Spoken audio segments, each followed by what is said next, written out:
Welcome to Relay.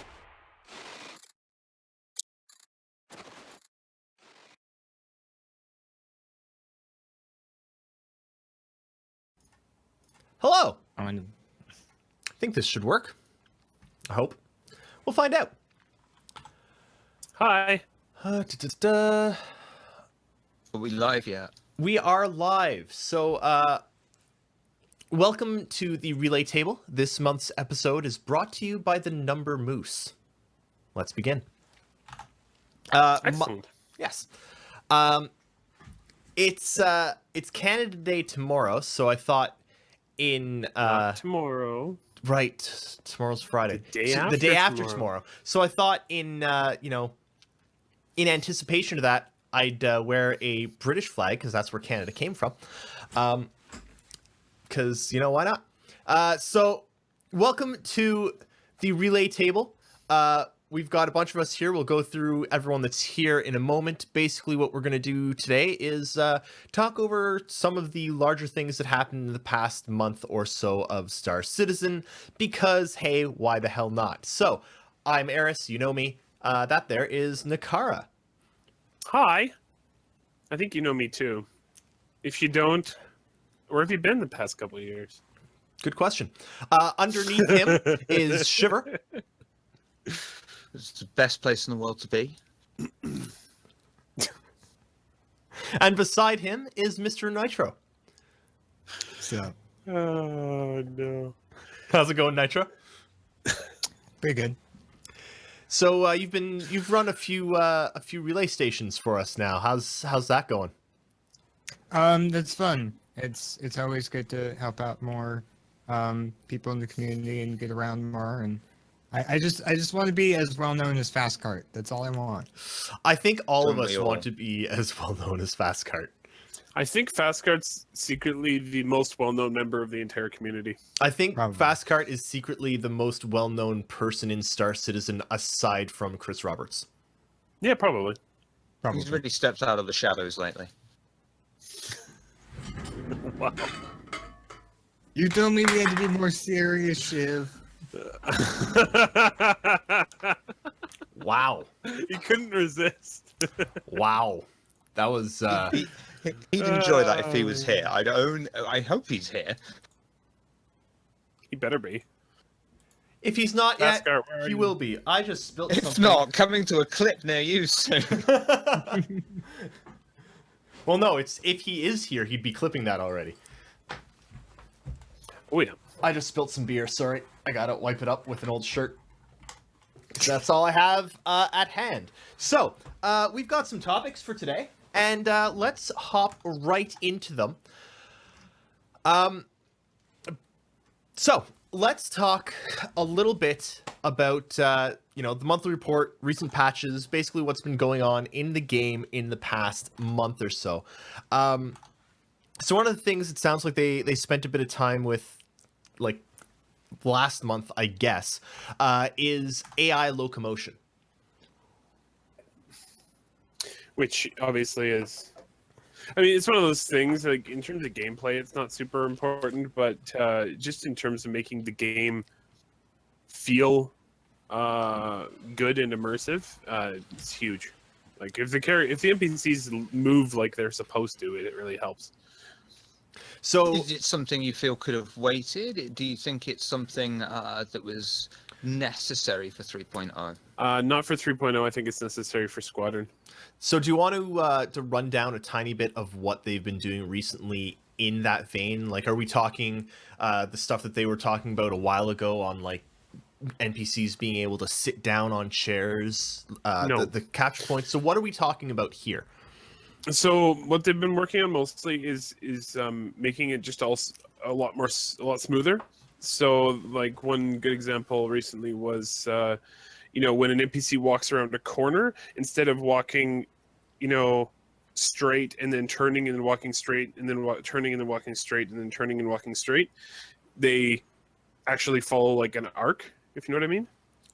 So instead of like this, they go like look this. less systematic when walking. Yeah. Less RoboCop, more organic. Mm-hmm. Exactly. And so that was part of what they were doing. Basically allows, NPCs to run around ships and make it look like they're actually running around the ship doing stuff and not just like robots trying to navigate their way through. Other things they've been working on quite a bit is things like cover and firing near teammates and friendly fire and not hitting teammates, and all of that is AI work. I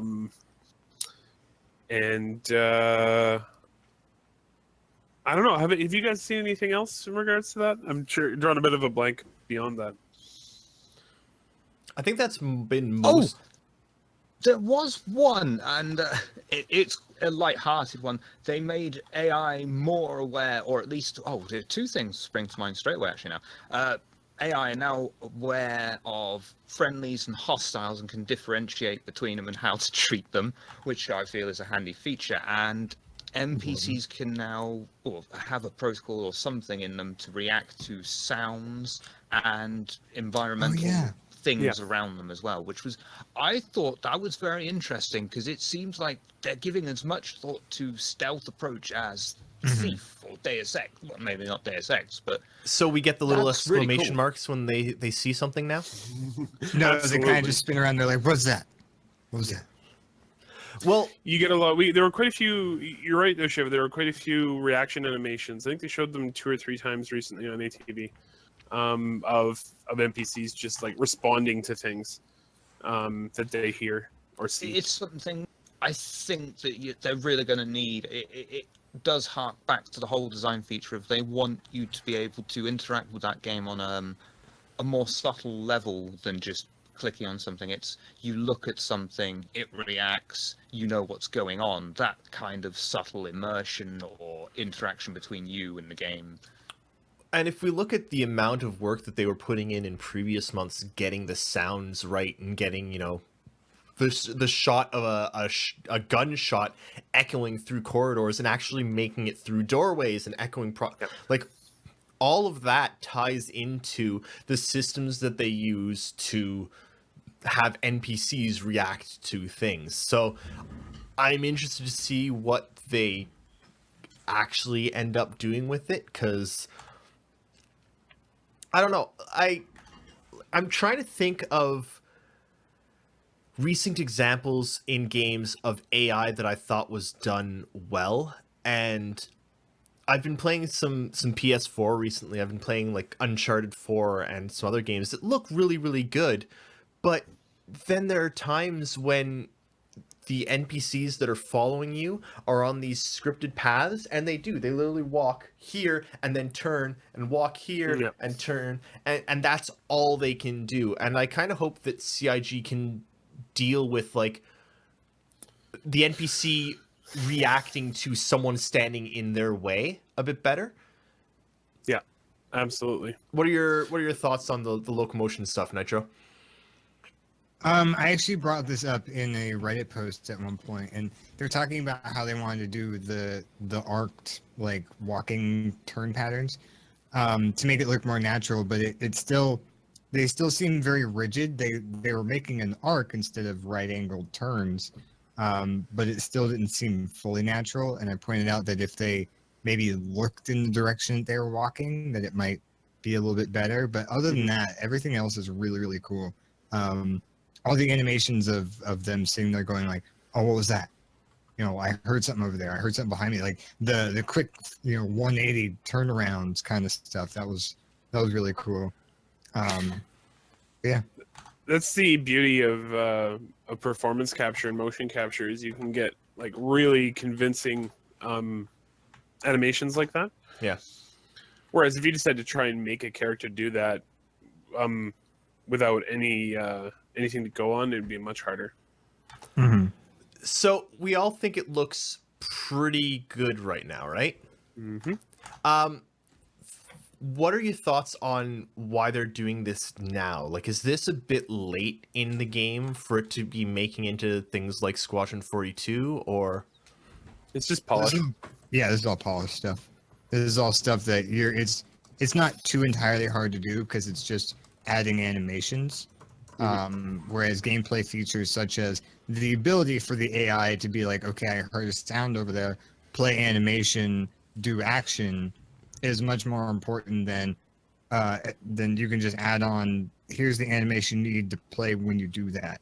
So it's very much like the last 10 to 20% that they have to do in order for it to be done, quote unquote. It's one of those things. Like I think that they didn't. These are things they don't need for the game to like play.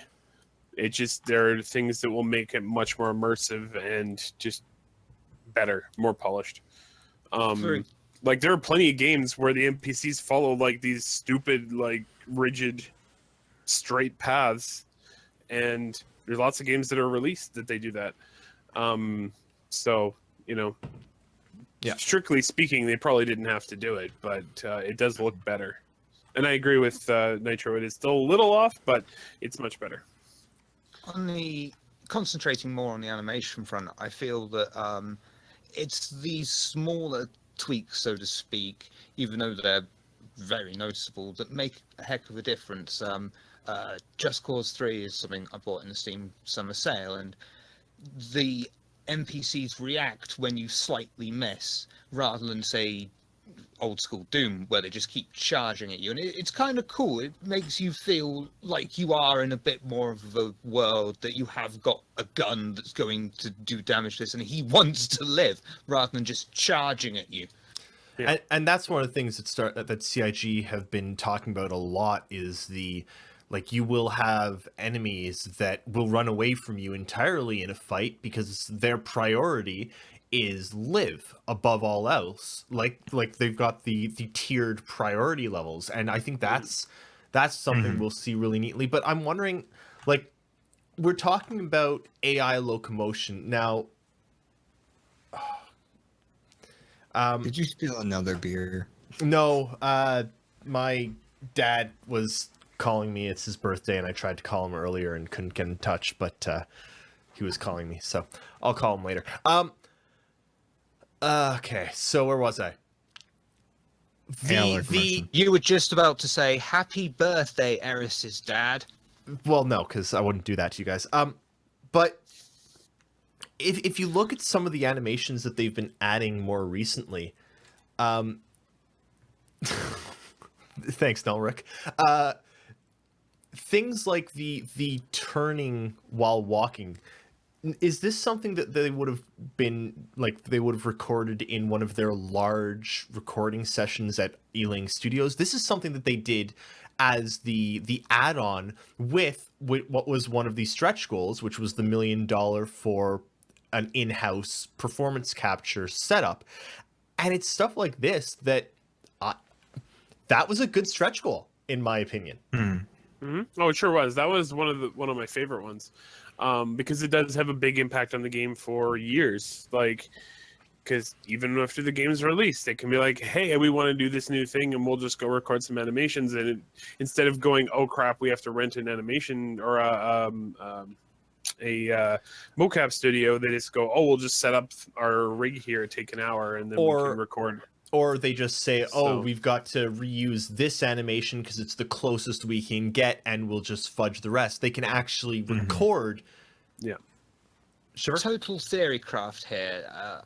I'm total theory craft. So I wonder if they're approaching the animations again from the modular point of view that they're so fond of. They've done the big studio thing in Ealing, and that was, trying to get as much and as generic and cover as much ground as they can. Small things like turning and things, they record locally. Small animations that in the future they may need, as Eric says, they can record locally and just bolt on to this basic frame animation. Yeah. I don't know if animations work like that anymore, though. They actually showed it off today in ATV, where they said that they needed an animation of a guy sitting at a bar and getting up away from the bar and the bar stool in, I think it was the $1 million or the $1 Million Mile High Club. Yeah. And it was essentially in the UK office. I think it was the UK office. They set up some boxes, put some colorful tape on it so they could mark it out, put the guy in the mocap suit, and he stood at a stool and then got up from the stool, and they had it in the game. And it was just like, they It's you it's know, that they fast. quick and yeah. And that's part of the other thing that they built. One of the things that they did a long time ago was the immediate transition from basic mocap to in-game. Like, if you look at the old stuff, I think they showed it as far back as the Van Duel Andy Circus jumping. That was immediate into the game. Now, it takes them a lot longer to do stuff like proper facial animations and to like because sometimes they have to tweak little things. But for the most part, those animations that they record are immediately usable in game. And the fact that it only takes them about 2 hours, they've said, to set up one of these mobile recording studios is actually phenomenal. Because it's like, yeah, oh, it's Christmas and we want to have, a shitty Santa Claus that people can throw. And we need a specific animation for it. And they can just do that and put it right. Who Like they wouldn't can throw Santa Claus? Snowball fights on Art Corp confirmed. Yeah. Oh, yeah, of course. But they can do something like that really, really easily. Whereas lots of other games, if it's not in the game to begin with, sure, you can put in new art assets, but putting new animations in is a lot harder. Yeah, so basically where they're, I mean, to elaborate on that, they have like, probably the coolest thing about it is that they can see live the person in the mocap suit in the game. Yeah. Which helps with direction a lot because you don't have to record it and then go back and go, oh crap, he clips through this, right? You just go, you can see on the monitor where you are in the game world, so you can direct him way easier. It's very much pretty cool. Like how James Cameron did Avatar back in 2009, I think it was. Yeah. It doesn't feel like it was that long ago, but No, it sure doesn't. But yeah, they literally just had people in a mocap thing and monitors attached to camera-shaped rigs that they could carry around and use as virtual cameras and look at the people's placement and the environment and all that stuff. And it was very rudimentary, like what we saw in the Andy Serkis video, but it was still enough that they could get the gist of the information that they needed and then send it off to the rest of the animators to polish it up. And I think CIG I think that's how they started, because they were doing all of the actual story mocap for Squadron. And I think they've extended it further to, well, why not just put exactly what we're getting in game when we get it? And I think it's pretty cool. So let's move on a tiny bit. We're going to talk about one of my big gripes at this point, FPS weapons. They've been showing a few more this month. They've put a few more FPS weapons out. What are your guys' thoughts on the status of FPS weapons in Star Citizen right now? I think they have a decent basic set. I know you were concerned about the number, but they've been adding them fairly well. First of all, they were bringing all the original ones up to current quality, which I think they've finished with like last month. And they've started adding a whole bunch more. I think that they've sort of got their pipeline down, and they're much easy. You look at something like I'm actually gonna take a look at the ship pipeline right now. I think a weapon is simpler than any ship, and you have something like the Nox, which they apparently put together in like no time flat. They started in March, I think they said. Wow. Okay. March, that was April, that was May, concept? June. So 4 I months. mean, yeah, it's still very fast, but That was concept, right?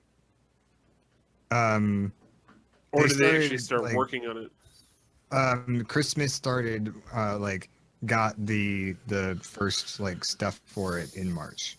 And Okay. started working on it. So that would be concept. So I think that you'll probably start seeing like batches of guns. I don't know. I'm not really that concerned about it. I think by the time I don't think you need a lot of weapons for Squadron, because it's going to all be military weapons. I think by the time Star Citizen is ready for release, we have quite a ways to go. I think there'll be tons of weapons. Just my thought.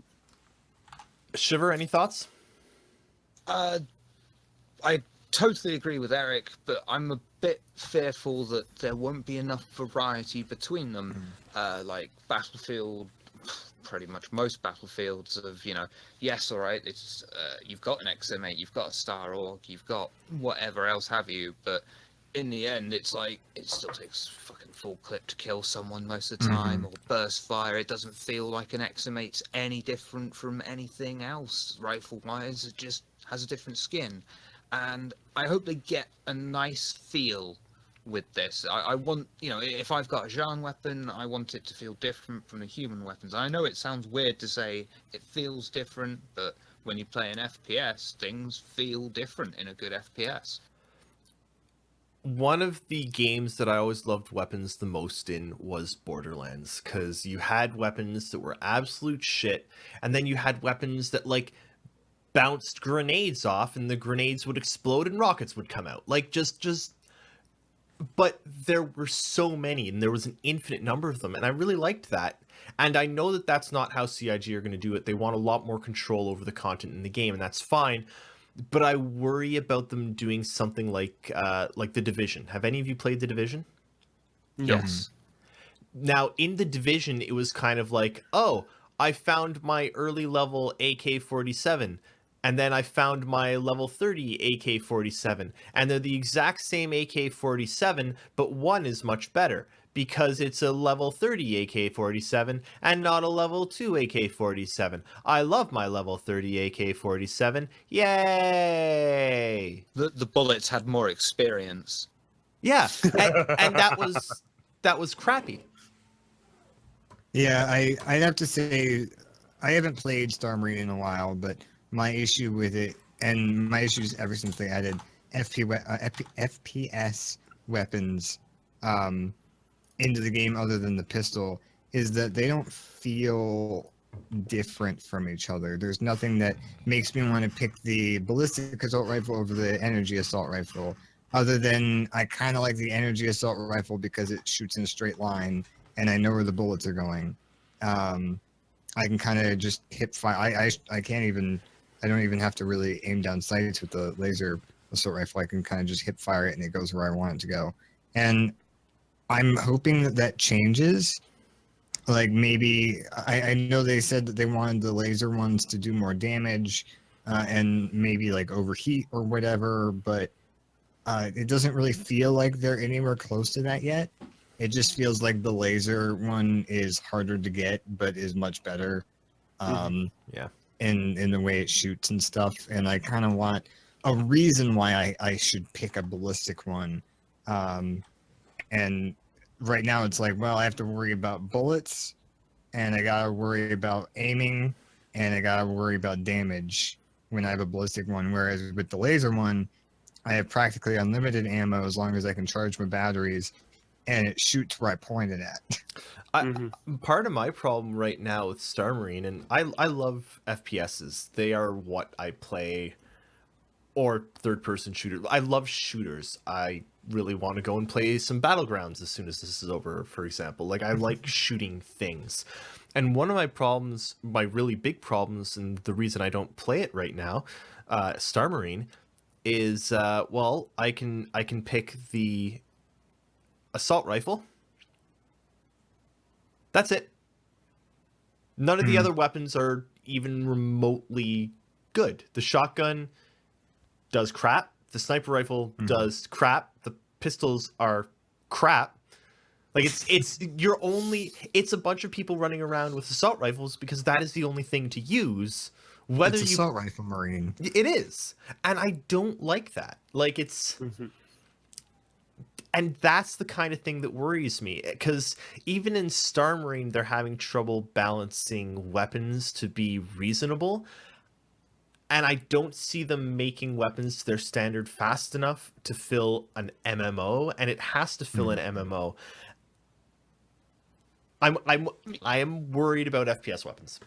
You have got the variety. Say they've got 11 weapons, right? Just picking a number completely out of the blue, right? You've got 11 weapons. Within that, they want you to be able to make your own varieties as well, because you'll be able to modify it, to whatever, overclock, modify, tune, etc.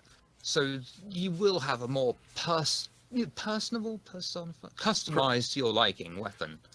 Yeah, but Have any of you guys played what's the game? Blacklight Retribution. It was a free play first person shooter for the PC, and it had a very small array of weapon types, but in those weapon types you could heavily customize them. So you only had, for like assault rifles, you had like a semi-automatic, an assault rifle, an SMG, and a sniper rifle like body. But on that body, you could add a different barrel, a different handle, a different stock, a different, muzzle brake or whatever, and that would alter the way that the gun handled. And in that way, even though it was a very Call of Duty-esque first-person shooter with a free-to-play model, it only had, 10 weapons you could choose from, but whenever you played online, you always saw a different type of weapon. Do you think that maybe CIG will go with that direction? Well, you keep in mind in 3.0, like they're working on finalizing it right now. You will be able to swap parts on your weapons. So it's coming. They've developed a Rails system so that you can add things and remove things from your weapon just by like looking at it and pulling pieces off. So, there might not be 1,000 weapons, but if they have a decent number and then you can swap parts between them and have all sorts of have like a rocket launcher strapped onto your pistol, that would be kind of cool. So I might be exaggerating there slightly. No, that's what I want. But if you think about it, ships are huge, right? Like it's going to take you a while to get a Constellation, much less a Reclaimer or an Idris in the MMO Star Citizen, as it should. They should be really difficult to get, right? There still has I don't know really difficult, but I think I just don't think you should be able to do it easily.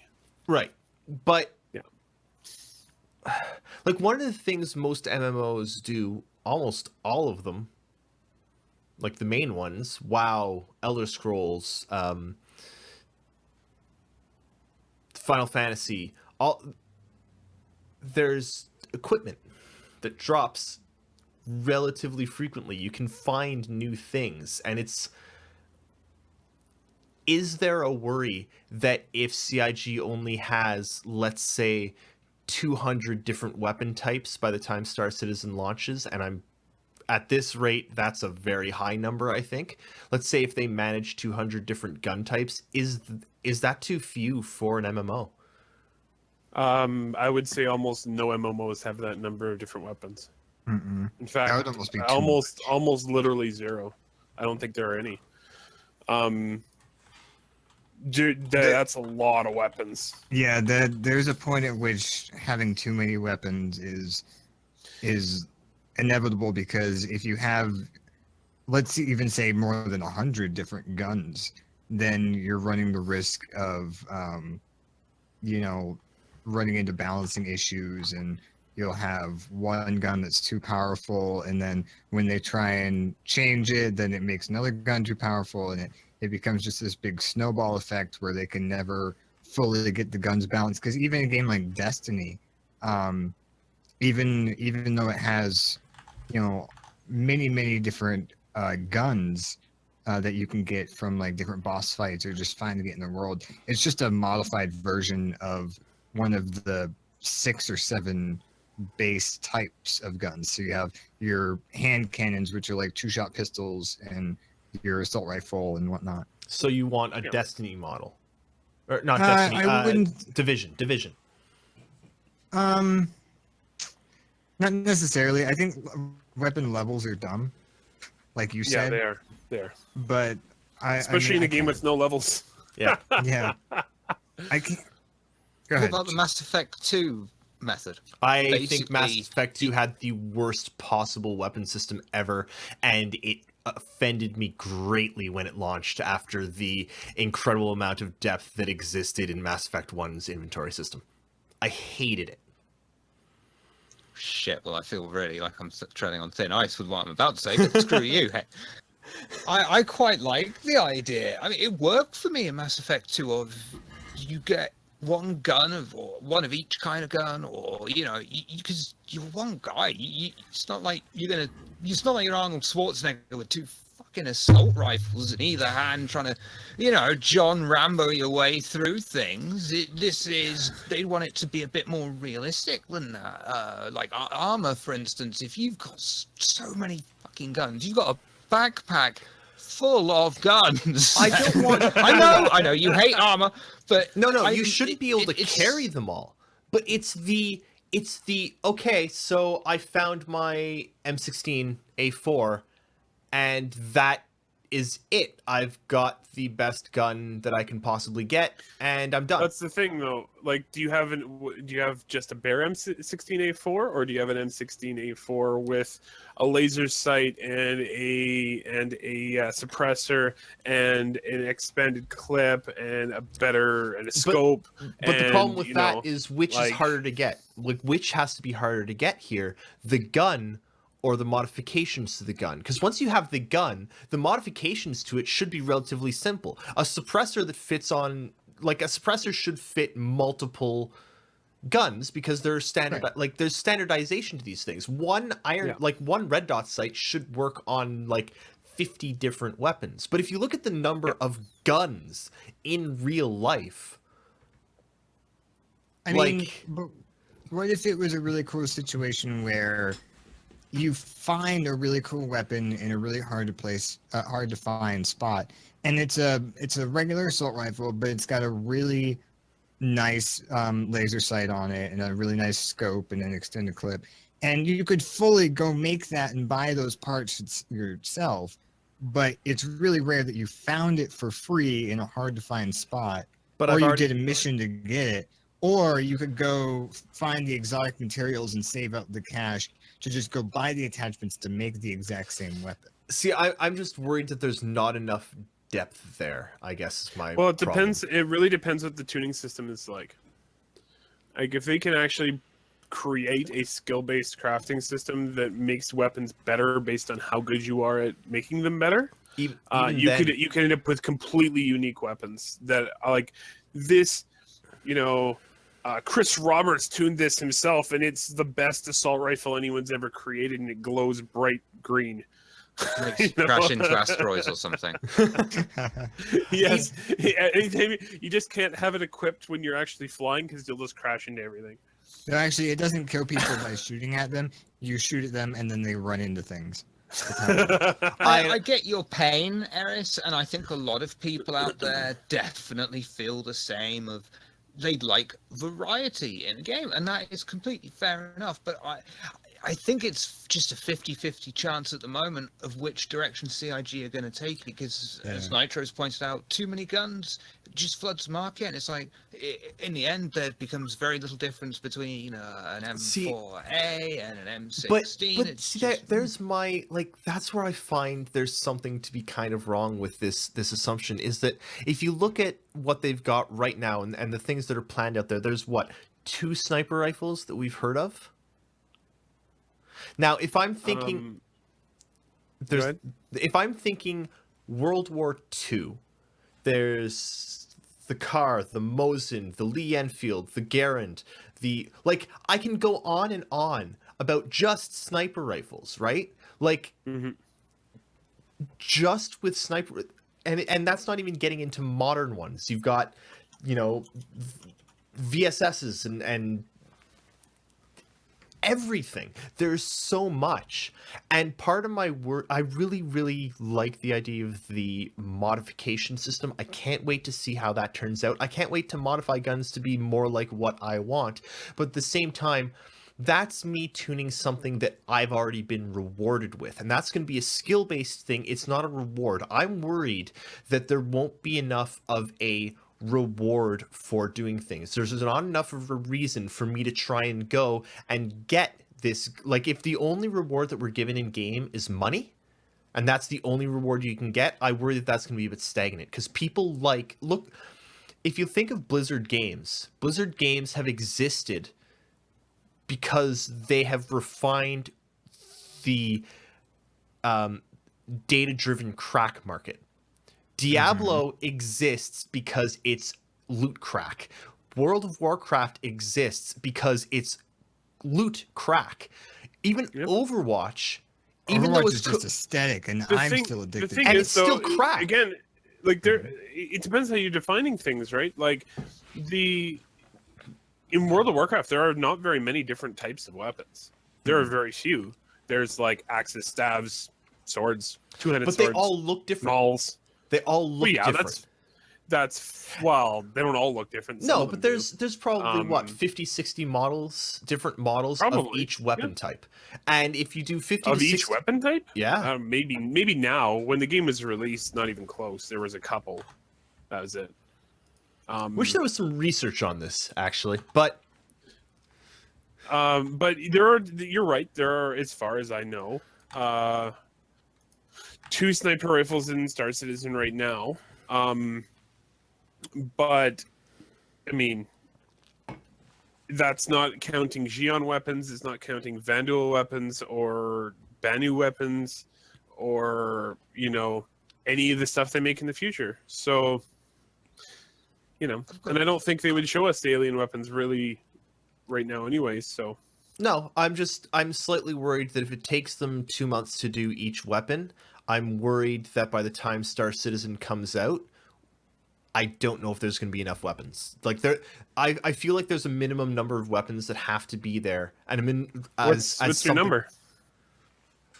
Honestly, I'd say probably 15 different unique models of each weapon type, minimum. Okay.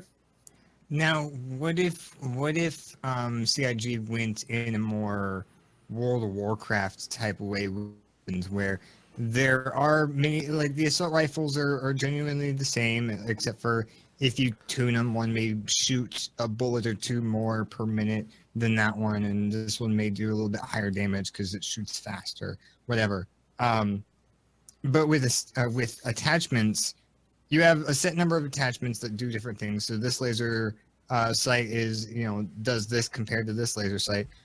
But between those 2 laser sight types, there are many different aesthetic choices for it. So this one's from like a Vanduul weapon, and I put it on a human weapon, and it looks really alien, but it works the same. So people kind of all have these unique weapons visually and sometimes performance based, but it's still a very diverse universe with, different weapons and whatnot. So it's both performancely diverse, kind of, but very visually diverse. Honestly, that's kind of the hope. That's my hope anyway. Anyway, this is one of the things that I've been wondering about for a while. And okay, sorry, go ahead, Eric. Without, how many weapons do you think are in Star Citizen right now? Or I mean, not necessarily done, but are in production. 35. Okay, so you'd be disappointed then. 12. As far as I'm not 100% sure it's accurate, but the Star Citizen.tools, not counting grenades, has 23 weapons currently. I honestly don't think that's enough. For the start, that's bad though. Yeah, that 3.0 that, on release. Yeah, see, that is bad. 3.0 on release, maybe not bad, fine, because it's still an alpha. But even for Squadron 42, that's bad. I don't know. Well, why though? Because so if you're in the military, how many weapons do you have? Game. You have like 2. Yeah, that's the weapons you get. You get this one and this need a one. pistol, sidearm, assault rifle, carbine, a submachine gun, or an anti-vehicle weapon. And Squadron, Squadron was originally going to be entirely in space, so I don't think the ground aspect of combat is going to be. I'm not looking. I don't think we're going to be looking at another Doom here or anything. Just assault rifles. Just assault rifles. Battlefield 4 had 19. Just assault rifles. Yeah, but they were all the flipping same. Bulldog was exactly the same as a fucking whatever. But it's not a single player game. It's not even just a multiplayer game. It's an MMO. And that is the problem. If this was Doom, you can get away with 7 ridiculously detailed weapons, but it's not. It's an MMO. And Well, not talking about 7. They already have 23, and they're just getting their weapon making pipeline off the ground. yeah, but it's still. And I understand that Star Citizen is an MMO and it should have a lot of their weapons, but if you're looking at the Squadron 42, which is just a single player game built onto an MMO platform where you're still only playing with yourself through the story mode, should it really have that much diversity in the single player? But that's still, let's say there's pistols, shotguns, assault rifles, SMGs, and sniper rifles. That's still only 4 unique of each. Oh yeah. 23. That's only 4 So, uniques. And keep in that's mind not this enough. Keep in mind this wouldn't include any, because we haven't seen any alien, any alien weapons. The other thing I mean, I never actually thought of this, but I think the bear weapons, or the bearing weapons, sorry, are I mean, it's probably somebody's going to be like, of course they freaking are, but I never even crossed my mind. I think the bearing weapons are probably the military ones because there's 9 of them. Those are the green ones, right? The green Yeah. They have let's see here. 3 ballistic rifles, sniper rifle, shotgun, SMG, pistol, LMG, DMR. They're all bearing. That's probably the UEE uses mostly bearing. At the same time, I will point out that just saying that, oh, you're military, so you get exactly what you're handed out as military.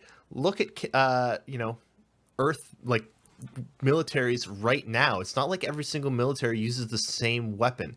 Even Canadian to American militaries use completely different weapons. I'm pretty sure even different branches in the American military use completely different The weapon UE's types. UE's one military though. But it would be based planet side. Like it might be based planetary. Why would it be? It might. Why would they create it? Why would they How create many a ships? massive military? How many ships do they have? Well, hang on.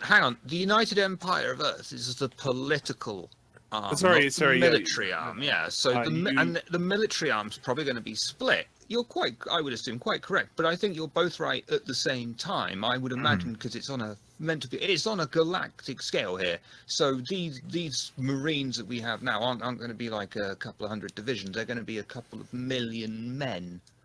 So and they will probably need a specific bearing tool for whatever marine invasion is like in the future and so on, By the way, I missed one. There's actually 10 bearing weapons. Okay. And I actually hadn't heard about this one for a while, but I just remembered it. The HP-21 Thunderburst cannon.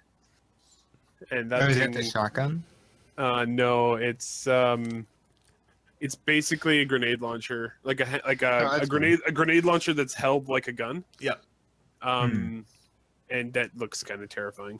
Okay, so I'm gonna put it in chat. Do it. That said, let's move on from weapons because I could go on about guns.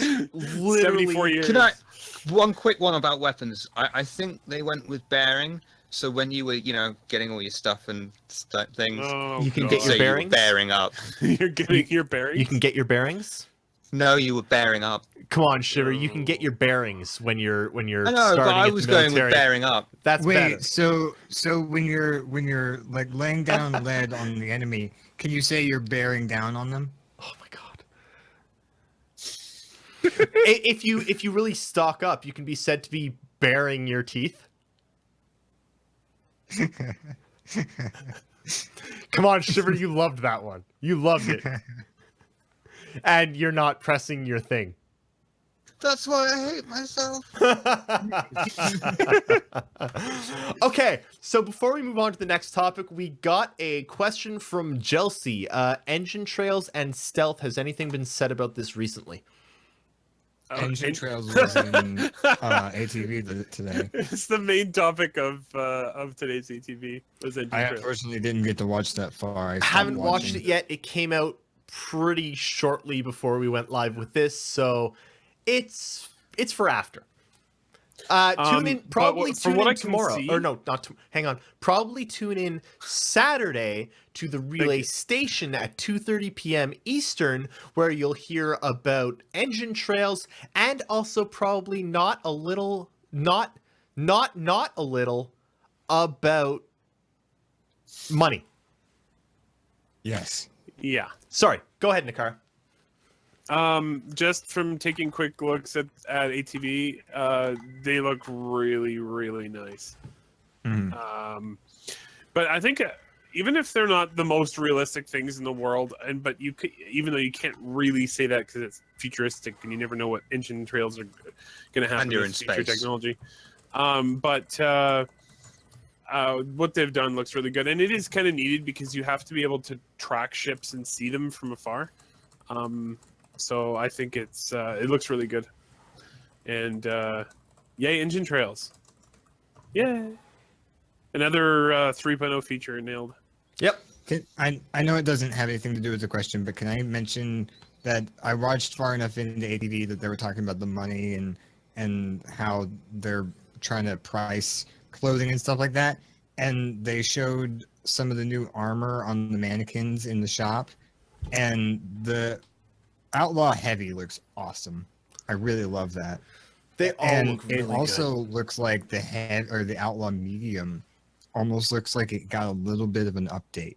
It doesn't look quite the same. Okay. Oh wow, those do look really good. I'm peeking in on ATV, but yeah, the Outlaw Heavy looks just beastly. Yeah, it looks so cool. So, Yeah. let's talk. Wait, sorry, Shiver. Were you going to say something? I was going to say, do we want to have a little chat about stealth instead of freeform off the board? Because I mean, Sure. Yeah, absolutely. that no one's talked about stealth, and they've put a lot of thought into the game, and it's like, what is stealth going to be? Is it going to be erring towards the more realistic of basically you rely on electronics or look out of the window, or something I'm else? hoping that I can sneak by the Vandal if I hold crouch as I fly by. Just stay mean, in the shadows of space. they have been thinking about stealth a lot, and one of our third segment for today actually covers a lot of stuff that will be useful specifically for ship stealth. They've talked a lot about ship stealth actually, and we'll go through that in a little bit, but they haven't, that I can think of, talked too much about like character stealth. Like we saw the guy in the Homestead demo walk up and knife the guy, but that was purely scripted, and I'd hope that it's not kind of like that. But yeah, I'm kind of interested to see what they do with on foot stealth. On foot stealth, I'm wondering if they're gonna have like types of armor and stuff like that are less heavily armored, like less metals and stuff, and more really dense fabrics that allow your footsteps to be quieter and your movements to be quieter. So if people that are holding headphones on their, or they don't hold headphones on their head, but they're wearing headphones, can't just sit there and go, I can hear a guy walking around. It'll be more like, I kind of hear a little bit of leather rubbing together. Maybe that's a person or something like that. I kind of hope that it has a tiny bit of I'm going to keep bringing up this damn game because it's excellent, but PlayerUnknown's Battlegrounds. One of the big things in Battlegrounds is sound. And it's huge. It makes the game. If you get a silencer in PUBG, man, you are set. But it's not just that. It's also like even running, you're sitting there quiet and you can hear someone running a fair distance away, and it gives you an idea. And I really hope that there are points in Star Citizen that matter like that, where it's not just can you be seen, but also can you be heard. And Well, there's other aspects of the total absence of sound, say you're in a wreck that's in space, no environment or something like that, Yeah. there is absolutely no sound whatsoever.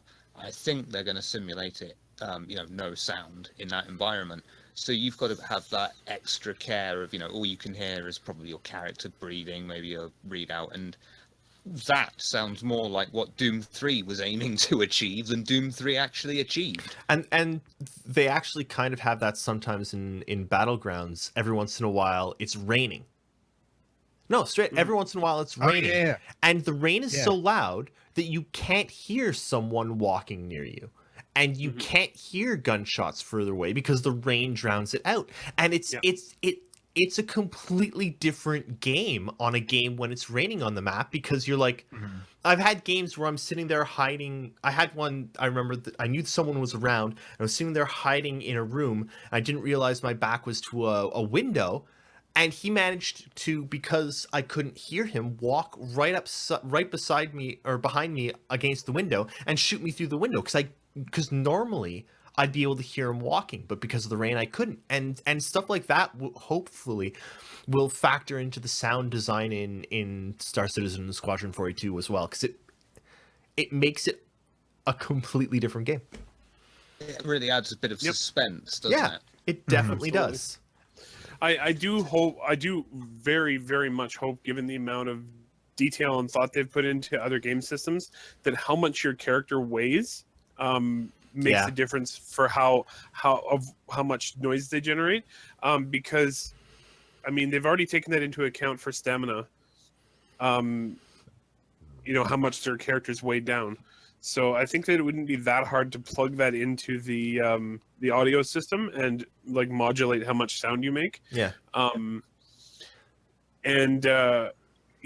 like if you want to be stealth, that's great. Do stealth, but the less armor you're wearing, the better. If you go naked, you're even doing better. I also like the idea of, and I hope they've talked a bit about how, like, you'll have grenades on your outfit, and if the grenade gets shot, it can explode, right? Yeah, absolutely. It would also be nice. Terrifying, yeah, but I mean, let's say I'm fully kitted out. I've got 2 assault rifles, 6 grenades, I've got multiple ammo packs, I am ready. And I'm even walking slowly, crouching. But all of my shit is clinking together and making noise because it's all hanging off me. It's not in a pocket. It's not secured. It's hanging on me. Banging against your armor.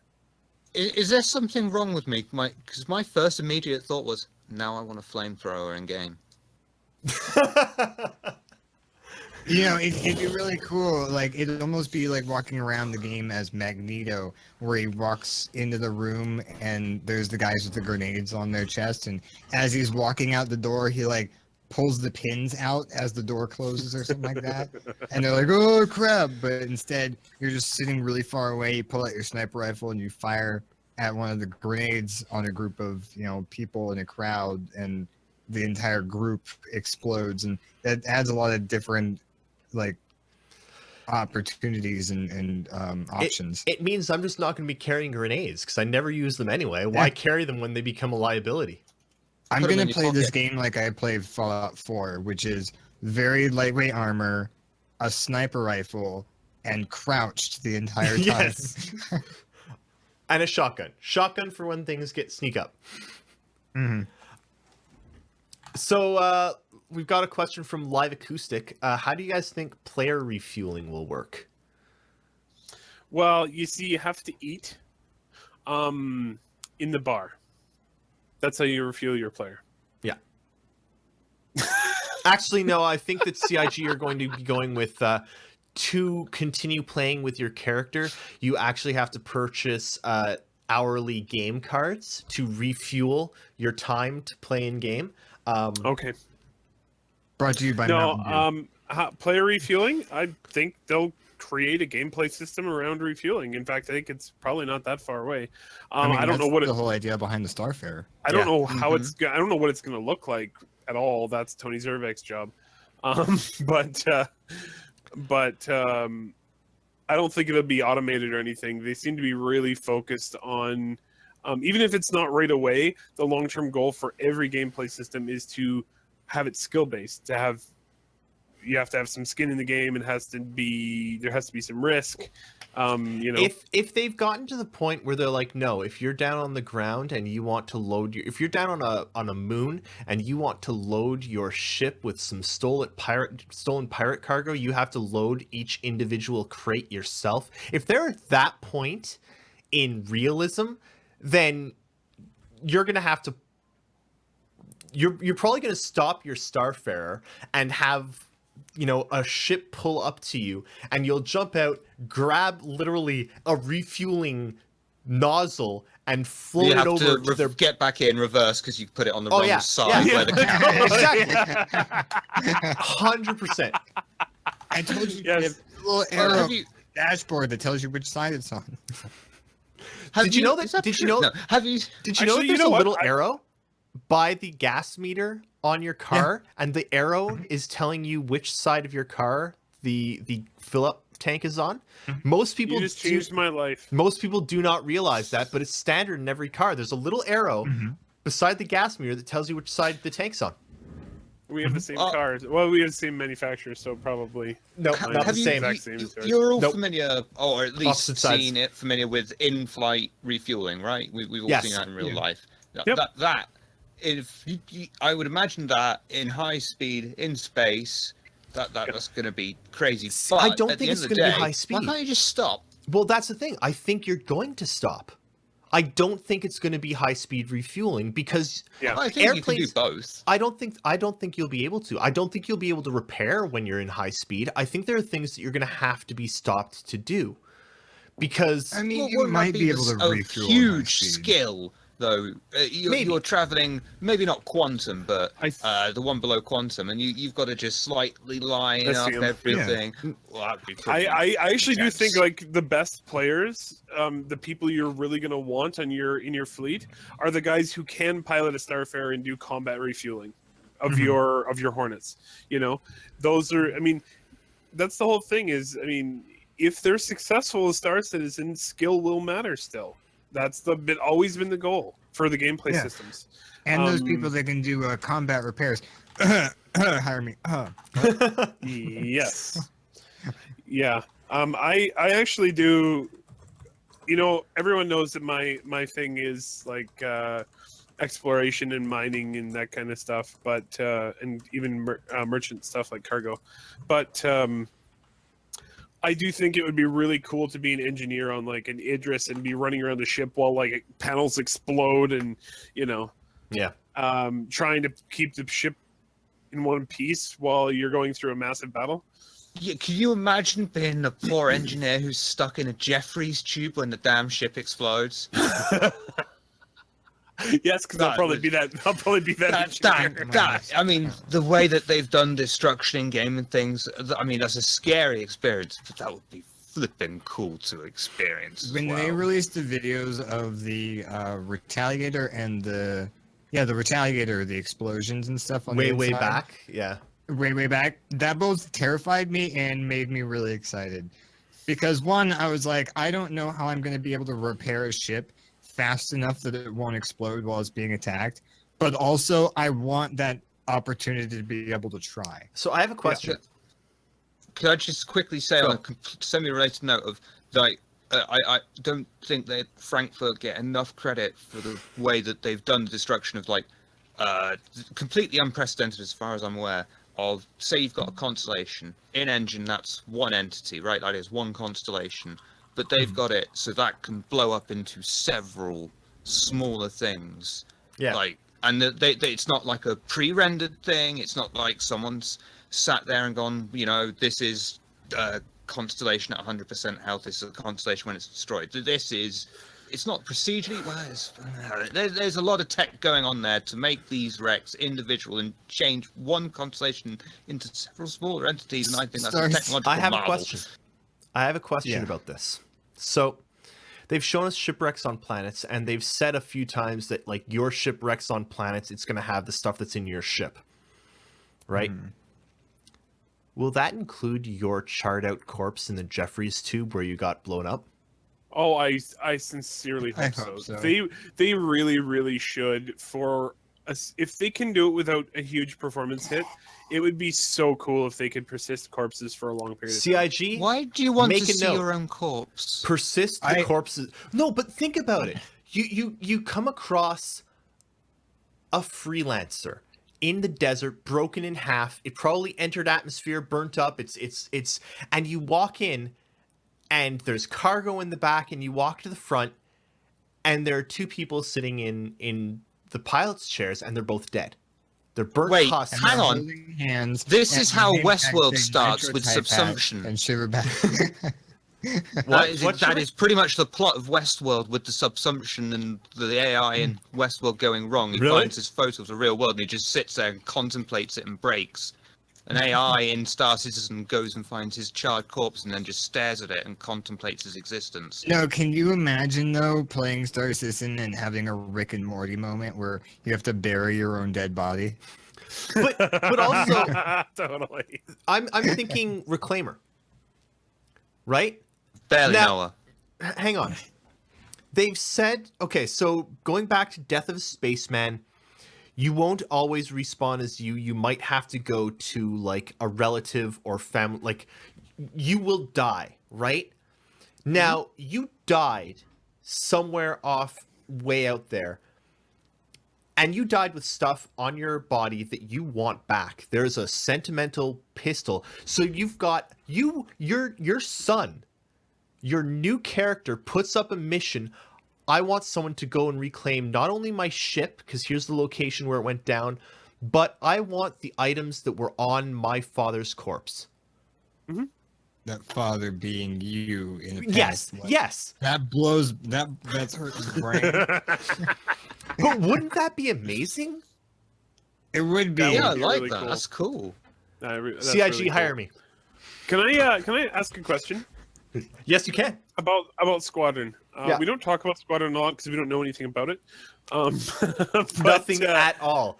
We know that there was so- supposed to be a vertical slice, and that never happened, and that's That got it. mentioned again recently, and I was like, "What?" But anyway, is it a thing or isn't it a thing? Anyway, yeah. Um, Please tell us. now here's my question. We heard recently, so the game a few years ago, Middle Earth: Shadow of Mordor was Yes. a very good game. A lot A lot of it. It's I on own sale it, right but now on Steam. Go I buy it. own it, but I haven't played it yet. It's Play on my it to-do now. list.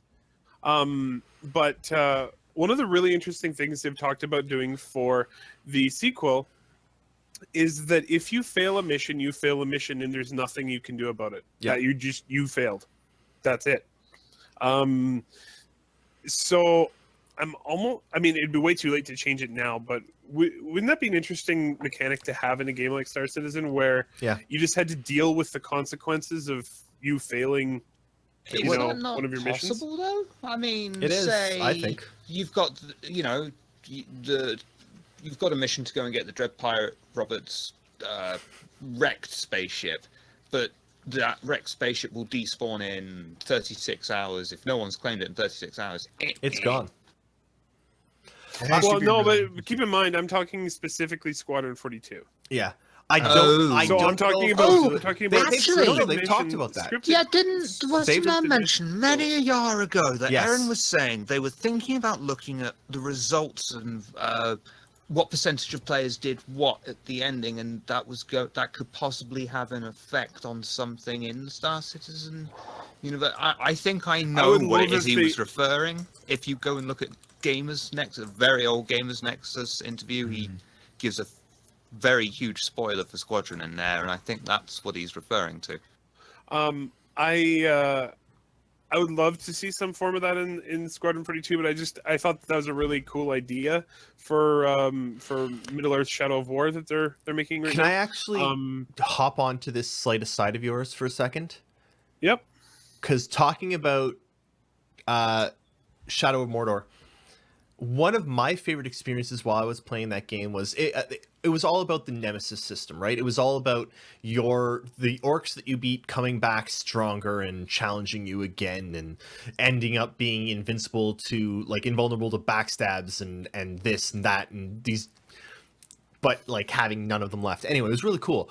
But at one point while I was playing, an orc attacked me that I had never fought before. And he came up and he was like, I've fought your friend such and such, who was another of my friends who was also playing the game at the same time. And he beat me, and now I'm coming after you because he's your friend.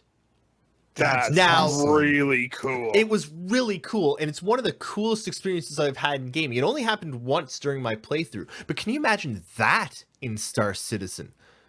I'm That would coming be after another- you. I'm yeah. coming after you, not because I know you, but because you are a part of whatever No, that group you're part of. That Could is something that not I be can tied see. in with a reputation system? It could Exactly. be. I It think could I think be. you could.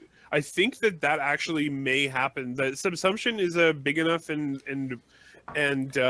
sophisticated enough AI system. I think they could do that. Where go to say, you're part of this guild, or you were part of this fleet, or I saw you, Yeah, you with could- this guy. I'm Yeah. gonna kill you.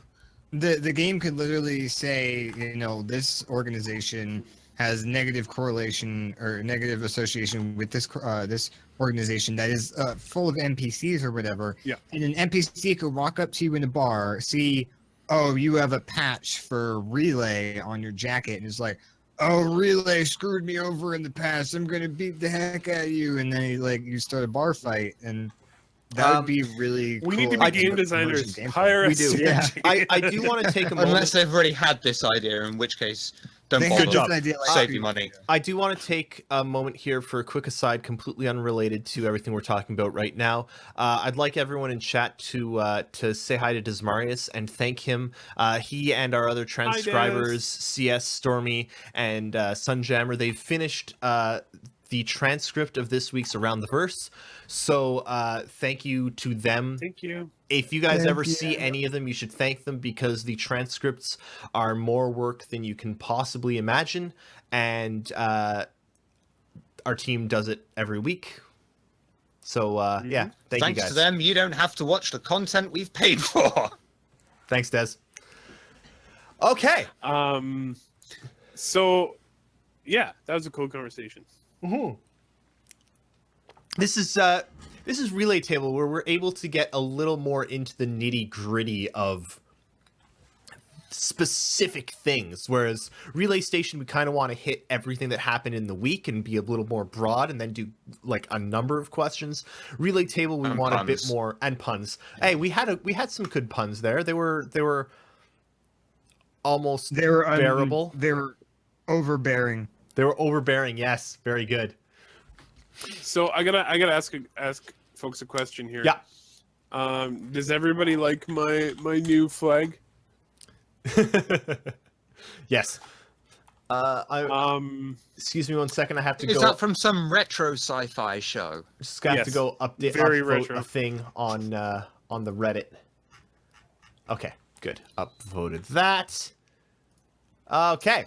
Let's talk a little bit about something that we saw last month, which was the updated UI front-end terminal interfaces. So the team has produced sound schemes for different kinds of diegetic user interfaces that are going to feature in 3.0, including kiosks. The audio direction of these kind of varies to suit the various tech levels, and it presents some really great opportunities for looking at like the look and feel of these different consoles and interfaces, and not just the interfaces themselves, but the entire tech level of the location that the interfaces exist in. Like Terra will have some really slick UI stuff, whereas I don't know, somewhere else will have crap, old like 8-bit garbage. What do you guys think on that? I like the variety, to be honest with you. I know a lot of people out there were very concerned with the 8-bit, thinking it looks too primitive. This is the 29th and a half century with Duck Dodgers, and why have we still got 8-bit? Because it's a bit retro and a bit cool. Lighten the fuck up. Jesus. 'Cause I we still have- absolutely love them. I think they're fantastic. We still have 8-bit today, and 8-bit is what, like 20 years out of date now? Like 30. 30 years out of date now? I'll be honest. What was the question again? What do you think of the new UI interfaces that they've shown? For like I the don't different think- shopping kiosks, and they all have different like appearances and audio because Were some depending of where them they are. really? Yeah, the Grimhex one is. Yep. Yeah. Oh, yeah, but that one makes sense. That one's kind of very rudimentary, That's the very whole point, bare yeah. bones. Yeah, It's exactly. supposed to be extremely because it's out on the fringes of society. Yeah, I Um, mean, it's not supposed to look retro. It's supposed to look like it's running on DOS. I challenge you Yeah, guys to go into exactly. a hospital. Go into a hospital. No, No, Can't well, in this okay, no. country. Sorry. there's a long In- waiting list. Hang on, Eric. You are a Canadian, so I challenge you to go into a hospital because you can afford it. Look at the or a You're not hospital. wrong. I know I'm not. I'm sorry. You guys fucked up. Look at the programs that are used in hospitals, in like car shops, in auto shops. Any of these, they're still using interfaces from the 70s and 80s. Can I tell you something really funny? Do it.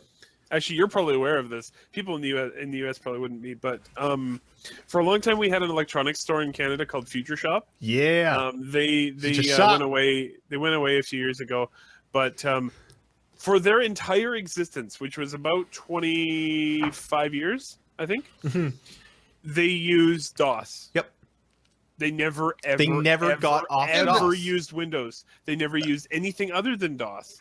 Huge was DOS DOS. proponent here. DOS is fucking awesome. Don't knock DOS. Now, a lot of engineering practices that use big CNC machines that cut out giant machine parts out of solid steel blocks or whatever, they use Windows XP, in some cases Windows 95. You know. Look at all the people that use Linux. Mm-hmm. I like the fact that the massive Mac factory apparently runs Windows. Well, of course it does. Windows Fabricator bots. Windows works. Anyway, But let's not be that irrational. I have yet to have a problem with Windows. If you're having problems with Windows, there's something wrong with you. Windows 7 worked. That was nice. I like Windows 10. Anyway, I'm still on Windows 7. I think that the UIs are Which great, I was. and I think that they add a lot of feel to the game. And it's like, yes, you know what? This Grimhex UI was programmed by a guy who was held up at gunpoint and told, "You're going to make a UI that does this," and he did Yeah, it. exactly. A I mean, bit it's not- semi-related question. Now, we've all played Fallout 3 and 4, right? Mhm. Totally. Now, Pip you know boy. when you're hacking terminals, Yeah. the guessing. Now, I didn't know you could just click on the word. I've been sat there typing it because I was like, oh, DOS, yes, please! I didn't found out the other day.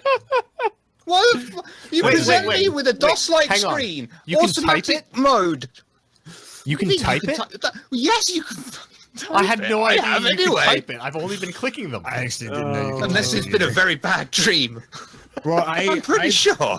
Fallout 4 was the first Never one I played occurred to on me. PC. Fallout 4 was Just- the first one I played on PC. So on Fallout 3, I was so used to just being able to use the joystick and go up and down in the grid Well- layout and Well, pick my the word. point was, I like that. I thought, Mhm. I like that. That's a nice visceral touch, making me have to do something primitive and type in. And I was a bit disappointed when I realized, No. oh, there's my Just- mouse cursor there.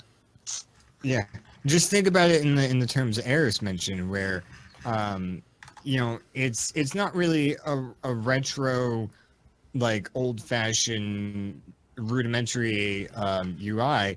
It's a UI that some guy wrote in 5 minutes because he needed something, and that's just what they stuck with. Because it's the future and people can write UI code in 5 minutes to be able to select a ship or whatever.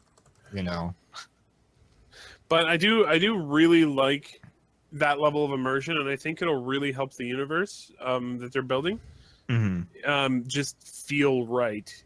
You do expect to go to some backwater outpost and for it to be, jank as shit, essentially. Grimhex really fits the bill. There's stuff falling off the wall, and there's piles of crap and rubble, and there's parts of the station that are in pretty bad repair. It fits Considering the you bill can't perfectly. wash your character's hands, I don't want to touch a screen in Grim Hex at the moment. So,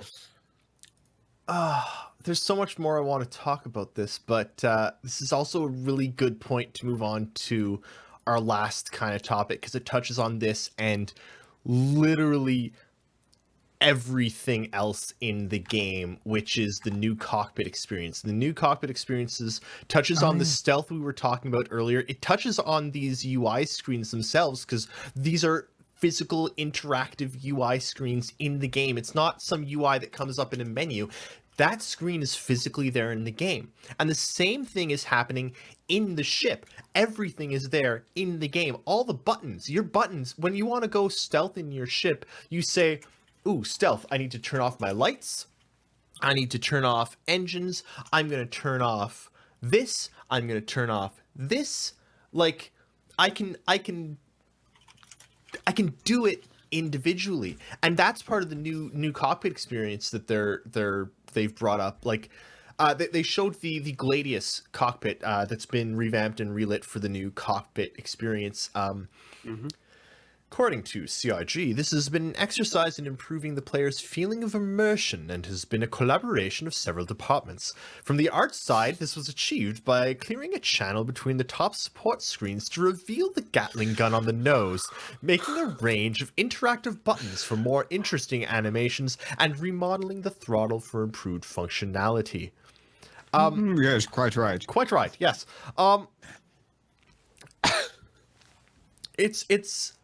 But everything in the cockpit is now functional, and I find that, out of everything we've talked about today, that to me is one of the most amazing things. And I'll talk about why after. I want to hear what you guys think first. The first, most coolest thing that I thought of was we can actually build the cockpit in real life and have, like, if your character has to press a button over there on the right to turn on shields, you could actually make in real life a sim pit with a button on the right that you press and your character presses, and it's all VR? Yeah, because I can imagine, like, you don't have to look at the button and press it. You can just stick it to a key and whatnot. But can I just say that it's a little bit intimidating? Well, To be mid-fight and be like, I need to up the power on my shields. Before, it was already really tough because I'd have to hold 3 or whatever on the keyboard to up the power to the shields. And if I held it for too long, then all my power went to my shields. It wasn't like granular control or anything. And you can still do that, but also you can like click it and drag it with your mouse. But in order to do that, you have to hit a button that takes your aiming ability away from your mouse to look down at your screen, move the thing with your mouse, and then go back to steering your ship, all while evading fire. It is not as good for single ships. Single-seater, it's a bit more problematic, but especially in multi-crew, like, this is huge in multi-crew, right? And I think go ahead. I'm hearing you twice. Why am I hearing you twice? Sorry, my It's bad. all good. I unmuted the wrong thing. I never muted myself to begin with. Never mind. We're good. Okay, we're good. It's... What was I saying? Crap. It's the option. You now have the option of doing it however you want. And for me, one of the big things is I really like VR. I've got a Vive back there that you can't really see on that shelf, and I think it's amazing, and I think it creates some of the most immersive experiences possible, but also it's not going to work for like walking around in Star Citizen. Movement in VR sucks. But can you imagine setting Star Citizen up to the point where when you put on your VR headset, you're putting on your helmet in the ship, and then you've got like the joystick in front of you, and you've got all the switches that you can flick individually because they are in the game as individual switches that you can flick. Now, when you're putting your VR headset on, in order for the game to know that you're putting it on, do you have to do the little flip thing where you flip it around before you put it on? Hopefully, yes. That would be amazing. I did want to say that while I think what you're going to see in the final, if Star Citizen is destined to be a truly great game, I think what you're going to see in the final version of the game is you'll be able to manually hit switches if you want. Yeah. Or you can do keyboard controls or joystick controls HOTAS or whatever. Or I'm 98% certain that at some point they're going to build their own version of voice attack, and you'll be able to, especially for single seater ships, you'll be able to do voice commands. Because that would make so much more sense. Yeah. As a HOTAS user with voice attack, it's not essential, but it really helps a lot. Yep. I think that it will be really big to have voice commands because you can just say, front shields 80% or whatever, and you don't have to look around for the switch and then hit the switch. And, Which ship am I in again? Where's that at? Exactly.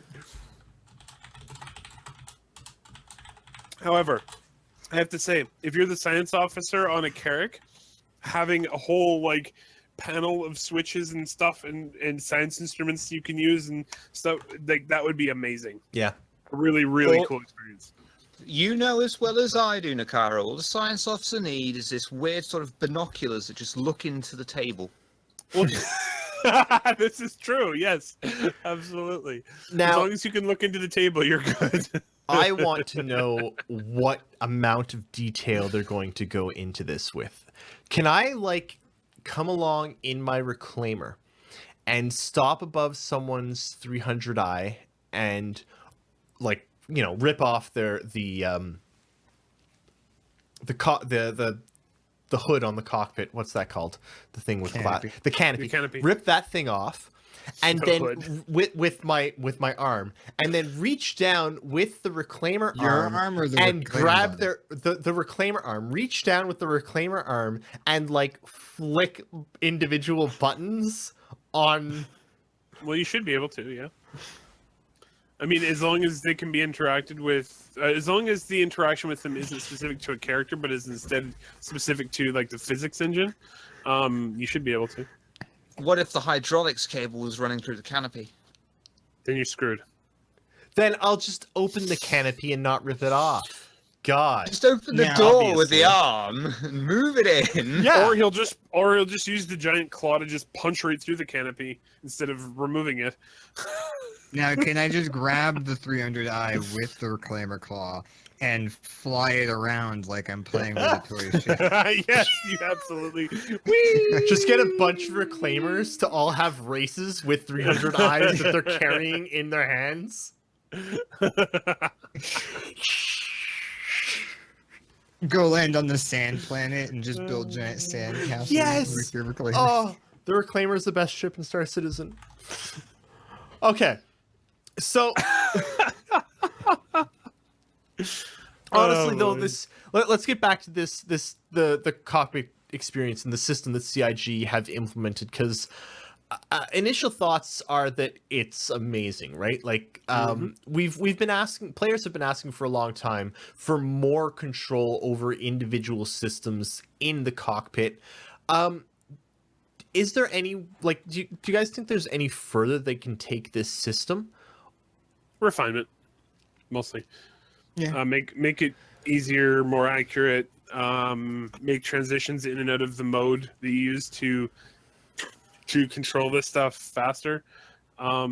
It's all refinement at this point. I think the actual fundamental tech is all there. Is this going to extend to weapons and stuff as well? Of I was about to say that. look at your gun and flick the switch for fire mode selector? Yeah, I think could, yeah. so. That'd be cool.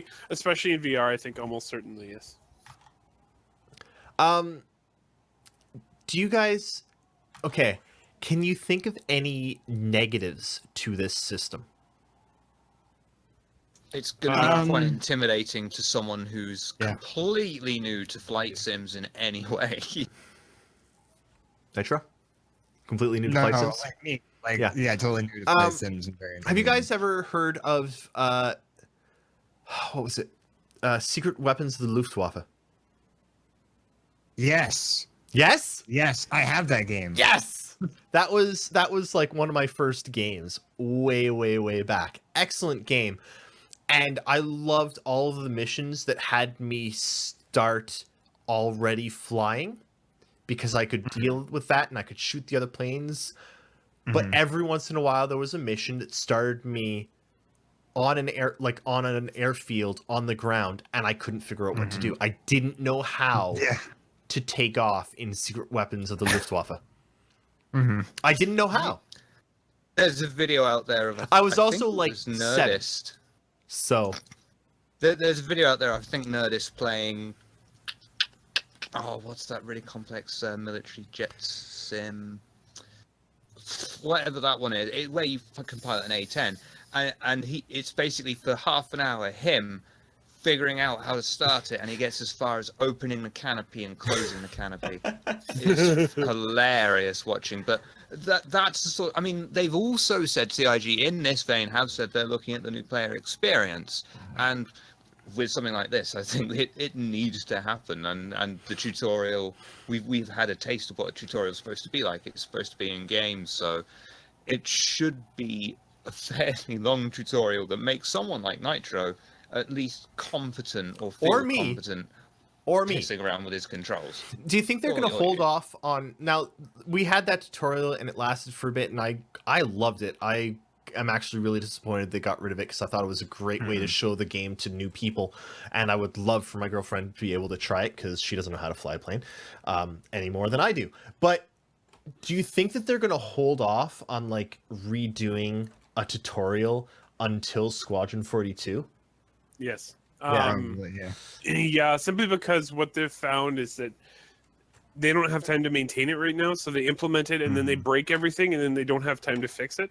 So Yeah, it's 'cause just a that's way why it's just a it waste got of resources. Yeah, it's just a waste of resources to fix it out every time they release a patch because it's always broken. Once 3.0 is out, it should be a much faster snowballing effect of content coming out because 3.0 should be, yeah. is the foundation. Oh, by the way, can I just say something I'm really excited about? Yep. It was on last week's ATV. They have basically moved on from the landing zones in 3.0. They are now doing the other Stanton landing zones. Nice. They said they're moving on to, I think, ArcCorp first to prepare it for being in game. Okay, so I've got a question. What's that?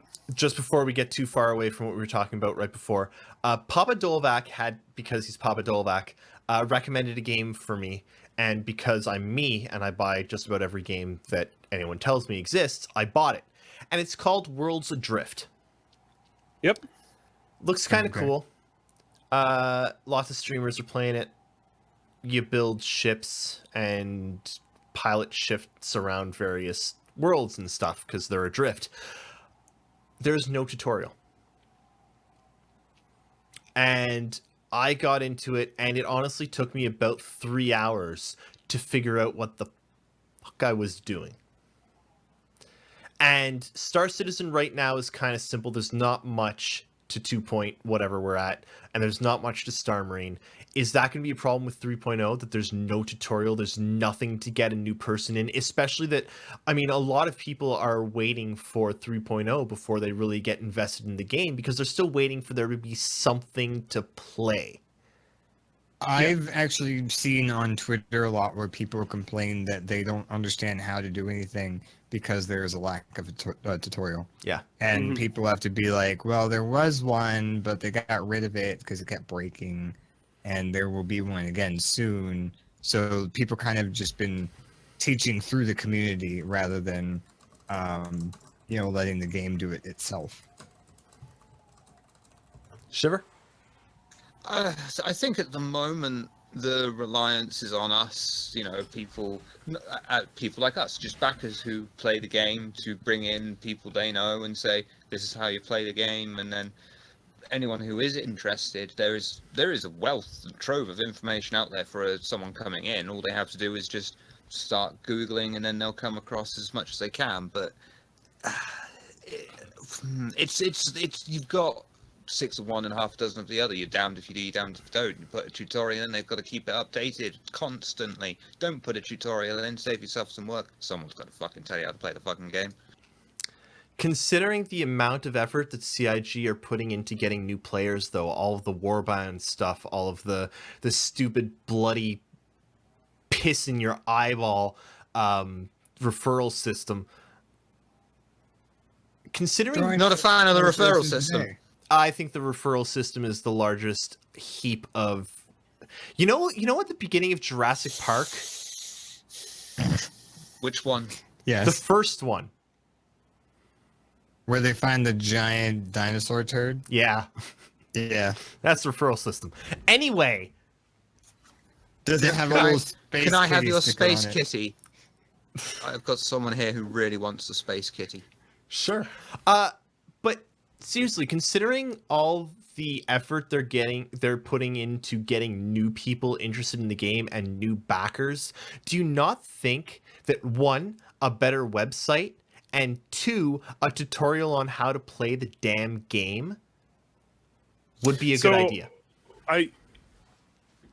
You obviously didn't watch the turbulent parts of ATV recently. I know that they're working on a new site. That's the thing. The site that they're working on is specifically aimed to teaching new players how to I know. play. It's just they've been working on that for a long time now. Well, I mean, they worked on kind Spectrum of. for a while too. They actually haven't been working on it very long. Most of their work was on Spectrum. If you mean they've been working on the website, well, they've been working on the website. Well, I think actually, if you years. think back from before Spectrum, there was talk. Even before there was talk of Spectrum, there was talk about fixing up the website so that it was easier for new backers to come in. And I think that in the end, they kind of skimped out on that, and it literally amounted to, if you're not logged in, you see a slightly different loading screen than if you are logged in, which was crap. But that was still them trying to address the people being new issue, and they didn't do it then, and I'm worried that they're not going to do it now. And given their push to get new money and new people into the game and new people interested in the game, I think a tutorial on how to fly, especially if they made that tutorial, not necessarily anything else, but if they made that tutorial free for anyone to try, just download just the Star Citizen tutorial and try it. That's actually an interesting idea. A neutral way to do it would be to just have a flight school, not the actual tutorial we used to have, but just plunks in your ship, some tooltips that come up that say, This is how you fly. Forward to go forward, dumbass. It doesn't have to be. It doesn't have to be hugely detailed. It would be nice if it was. Sorry, go ahead. Keep in mind, they actually are doing that with 3.0. That's the hint system I mentioned a couple weeks ago. Yeah. They just added that to the 3.0. They had been working on it for a while, but they weren't sure when it was going to get put into the game, and then it was going really, really well. So they're like, hey, we'll just shove it into 3.0. Yeah. So they do have a hint system that's going to be in the game, so it'll give you hints on how to do things in the game. So that'll definitely help as well. Is it going to be like the annoying hint system in Overwatch where when I get killed by Reaper for the 50th, 100th time, it'll be like, stay away from Reaper because he's got shotguns and they're going with kills Space good at close Clippy. range. Space, Star Clippy. dude, I love Space Clippy. We'll have to see. I don't know what form it's going to take. They actually didn't show us it at all. They just said they're like, it's coming. I'm like, okay. I see you're trying to eject from your spaceship. It's just randomly grabbing it. Why? Why? Oh boy. Oh. Okay. I think we should open up to some questions, see if anyone in the audience there has some questions before we start to run this down. While you guys head to the link that's in the chat there that Nightbot so handily provided when I typed ! And hit enter, while you head there and ask us some questions, I am because I'm required to do so on pain of Jake yelling at me.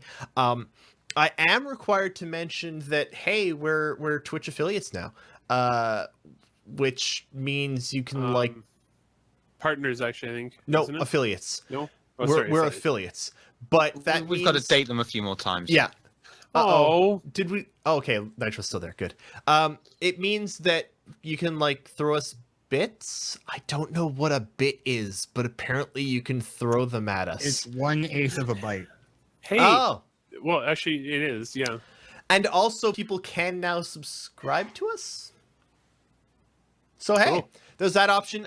We are working on some emotes to come up with. We're trying to decide on what to actually use as emotes. If you have some suggestions, Dancing Ben. Dancing Ben would be a great emote. If you have some suggestions on what we should use as emotes, let us know. Currently, I am arguing for the Relay E and being told that that is not emotional.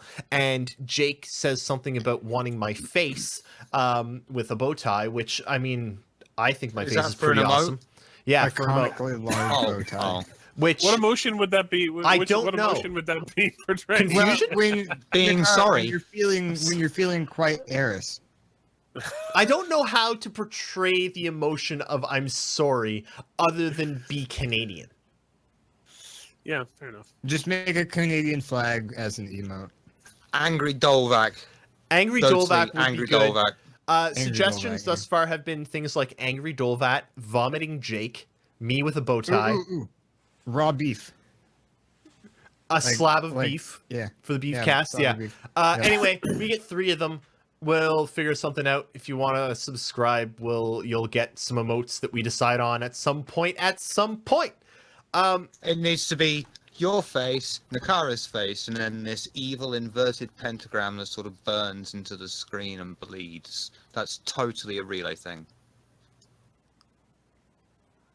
How about a table with the Relay E on it? I was actually trying to figure out a way to get a transcript in emote form, but I don't think it's possible. That would be really, really hard. If you pulled it off, that would be impressive. Can you get the same emotion by just having like CS, but he's crying? It's CS crying with bloody fingers. Yeah, exactly.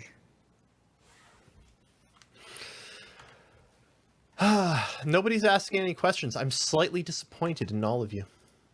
Only slightly, Oh, though. yeah. I think you're all still wonderful. David, what's the square root of 48? 2. I don't think that's correct. Shit. If you give me Have enough any of time, you I s- could actually give you the answer. Have any of you watched the new series of Doctor Who? Not yet. Plan Nope. to. I'm currently. It's not bad. Where's I've my got. pad of paper? I have half an hour left in the last episode of the most recent season of Sherlock. Oh, Oh, well, I'm sorry. Why? Where's the Erris emote? we You'll need? see. I don't care. The second episode of this season was insanely good. Which one was the second one? Which one? What happened in the second one? The female was unveiled as existing. Hey, Nehkara. Ah! 6.928203233028. oh, thank you. Excellent.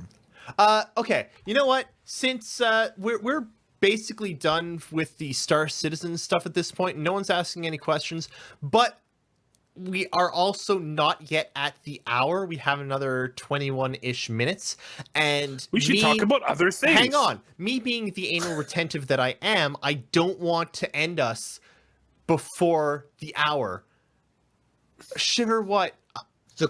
This is don't worry, it's a good one. Okay. Can you direct them to the question doc because of the trip tomorrow, just in case I'd like to be armed. Oh, what trip is that tomorrow, Shiver? Going to Disneyland. Shiver, maybe you should Going talk up about north. Going to the north. that. Going up north for some tea. Aye. To Aye, for some Yorkshire. tea and biscuits. Going up What the north. accent is that? Yours. That is not my accent. That's not my accent. That's Coming up more the like it. north. Yeah, Shit, so what are we're we going gonna up do to with all these Foundry. bananas? That's more like it. We're going up to Foundry tomorrow. There is a question doc up on relay.sc. I am not guaranteed by a long shot to get a chance with any of them. But if I do, please give me some questions that you want answered, and I will try my best to ask them any and everything within reason that you ask. Okay, I need to find that. One second. Don't Where is ask that? them anything. The question box. Okay, so if you all head It to comes this from- link right here, that is the question box. That is still our list of questions that need to be asked of CIG.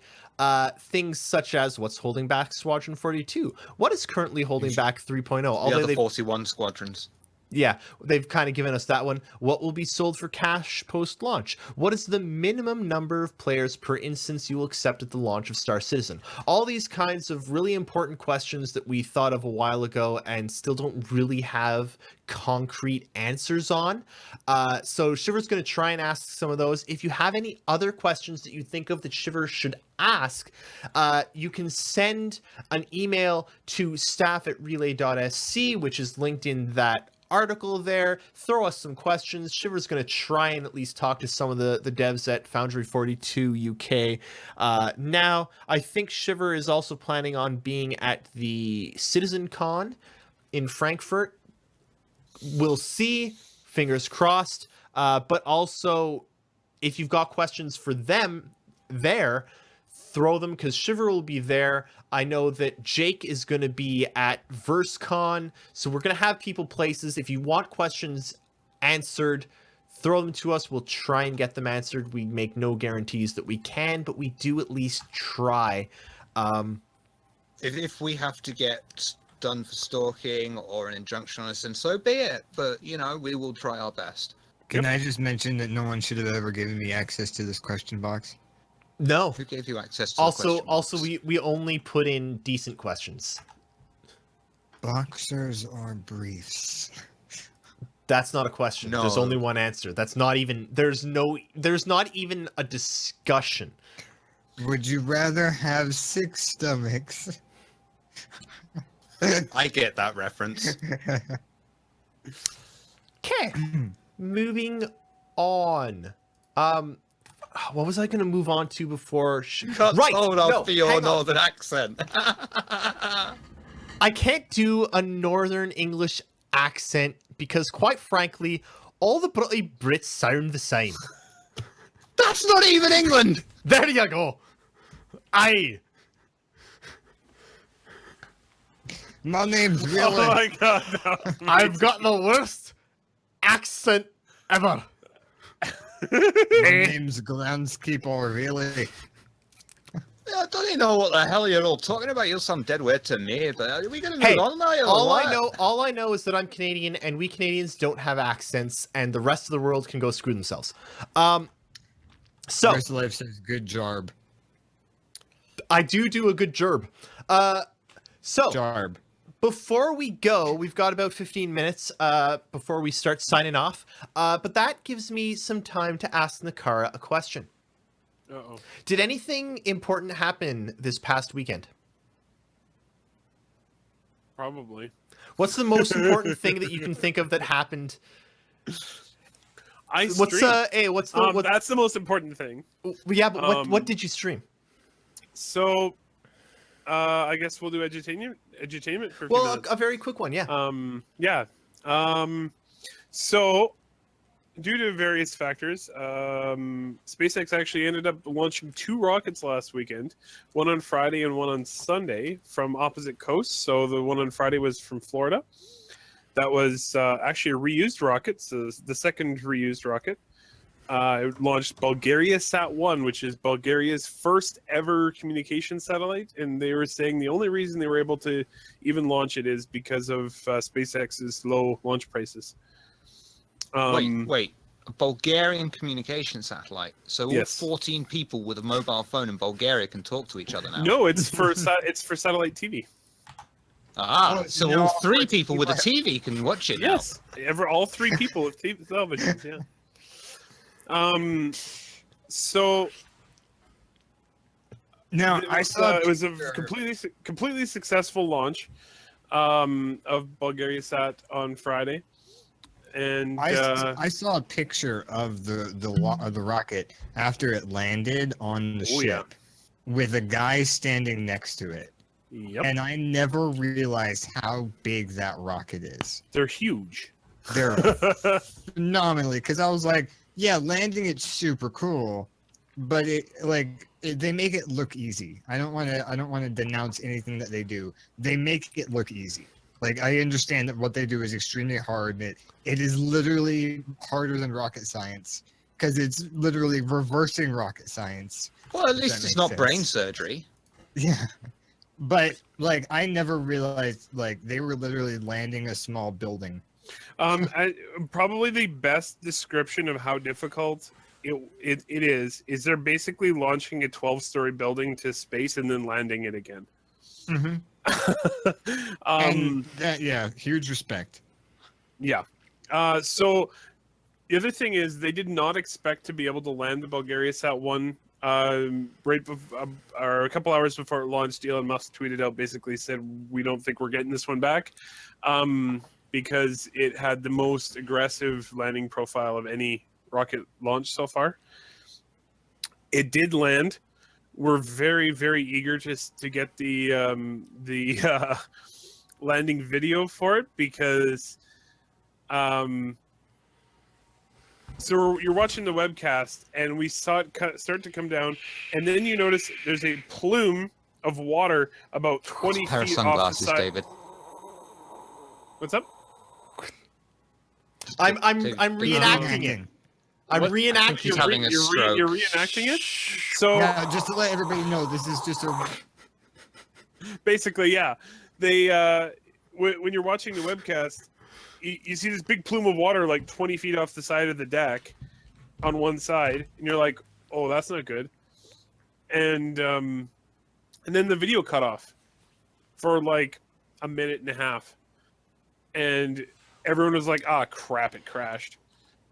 And then the video snapped back on, and it's sitting on the deck, on the other side of the deck from the side that it had been, like way off to that side. So it's like all of a sudden swung all the way over. Yeah, exactly.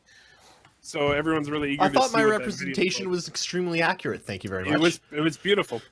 So anyway, that one is a little toasty, as Elon said, and the legs are a little crushed, but they do get it back. It also allowed them to use their they have a little robot on board the drone ship that has been lovingly nicknamed the Roomba by many SpaceX fans. That's awesome. Also, Optimus Prime, the Octo Grabber. Oh my god, is that very- Optimus Prime? And but basically, it's this really low to the ground robot, and it basically drives underneath the Falcon 9 and then grabs it with a bunch of arms and holds it down so that it doesn't fall off the deck. especially important in really bad weather or in situations like this where Bulgaria Sat's legs were damaged when it landed. Anyway, so that was Friday. Went really, really well. Then we went over to Sunday, so only 48 hours later on the other coast, so over in California, Iridium Sat 2, Iridium Next 2, launched, and it was 10 satellites that were launching, and it was the second launch for Iridium. They actually have 75 satellites in total that they are launching with SpaceX. And this one was a bit of an easier, or it was supposed to be a bit of an easier landing. But then where the drone ship had to be located in order for it to land, the weather was really bad. So they ended up having to move the drone ship right before landing, and they still landed it, but once again, the legs were damaged. And it's funny because you watch it come in, and it comes in just fine, but the engine's cut off about somewhere around 4 to 6 feet above the deck, and then it just fell for the last 6 feet. Ooh. And they think they had like 10-foot seas that they were trying to land in. So it probably And went down. So what they think is that the rocket was using its radar to figure out where the ship was, and it's like, okay, it's there, and then all of a sudden it dropped down with a wave, and so it ended up falling on the deck, and it's totally fine. It's not leaning like Bulgaria sat was leaning like this when it came in, but it wasn't leaning, but the legs were damaged slightly, but that's kind of par for the course when you're trying to land a rocket. So yeah, but the cool thing is, the closest they'd ever done 2 missions together was 13 days. This was 2 different paths on different parts of the country, but until this launch, they actually were not capable of doing that because they only had 1 launch team. They now have 2 launch teams, so they're able to do very quick launch, or very quick changeover. But probably the coolest thing out of all of this, besides the 2 completely successful and awesome missions over the weekend, was this Sunday, they're launching again. And that will be 3 launches in 9 days, which is by far the fastest ever for SpaceX, and possibly one of the fastest ever for a U.S. launch provider. Now, is there any chance that you're going to be streaming that Sunday? There is a chance that I will be streaming that Sunday. There is a very high probability of this launch scrubbing. So because they only have a 40% chance of the weather being okay. But I'll probably, if I'm around, I'll probably do another impromptu stream. I did stream the Iridium The 2 Sunday flight. one. Yeah. And we had 30 some odd people here, and I had a good time and hung out with people for a while. And so if you're around on Sunday and you want to watch the launch, look for me. Basically, what's happened is we realized that, hey, SpaceX is really cool. We should stream that too. So now we're doing that too, because who doesn't like giant rocket ships being launched into space and coming back and having one of the Verse's most knowledgeable people talk about it? What happened to the other 9 spaces? The other 9 spaces? Well, this is SpaceX. What about the other 9? They were prototypes. Are they out there just roaming around? Yes. No, that's why Elon Musk is building tunnels. Hide them somewhere. Oh, well, you gotta hide the bodies. Yeah. By the way, just because hopefully it'll make a few people laugh, I'm going to link in the that was comments so an good. interesting string of tweets that came from Elon Musk yesterday. If you're not following Elon Musk on Twitter, honestly, you should. The guy is insane and awesome. Yes. Yeah. I'll just put it this way. And this is also the way that I titled my Reddit post. Elon Musk loves floors. I was actually just about to mention that. Have you tried them? Oh yes, delicious. several times. You eat floors? Wow, Huh? interesting. Is that because you fall down a lot, Erris? Why do you think I got my tooth in my chip? Probably Your my what? favorite moment of this My entire tooth is exchange. chipped. You can't see on the stream, but yeah. Probably my favorite moment of this entire exchange was one of his followers tweeted at him, just noticed all of your tweets. Elon, are you sober? And he responded, yes, but arguably that's worse. Yeah. So that is going to just about do it for all of us here at the Relay We have Table. 7 minutes. What are we going to do for 7 minutes? You'll see. No any good jokes? I've been on this entire show, so clearly. No any bad Oh, wow. jokes? You've been on this entire show, so clearly. Yeah. Now, Erris, don't be bearing down on him. Oh, that was beautiful. That was Things beautiful. are going off with a bang now. Look at him recoil at that. You know, it's actually sometimes kind of difficult to be bearing all of this this guilt and just general ennui of having to deal with Shiver every day. It You really need some bears sort of mass drive for it. yeah. I hate my life. So No, you don't. No, I don't. So again, we are Twitch affiliates, so you can subscribe to us if you want, but don't feel necessary. You can also give us bits if you want, but don't feel necessary. You can also find us on Patreon and give us money there, but don't if you don't feel necessary. What you have to do, even if you don't feel it is necessary, is thank any of our transcribers anytime you see them. Nehkara, anything coming up this week or next week? Saturday is Canada Day. Sure is. I'm not here for the relay station, but I actually think we've got a great relay station planned. It's going to be Mr. Nehkara, Mr. Shiver, Jake Acapella, and the Astropub is going to be joining us. There's going to be a lot of yelling about money, and probably some yelling about contrails, and maybe some yelling about double rainbows. As long as he urinates on stream again, he's welcome. Yeah.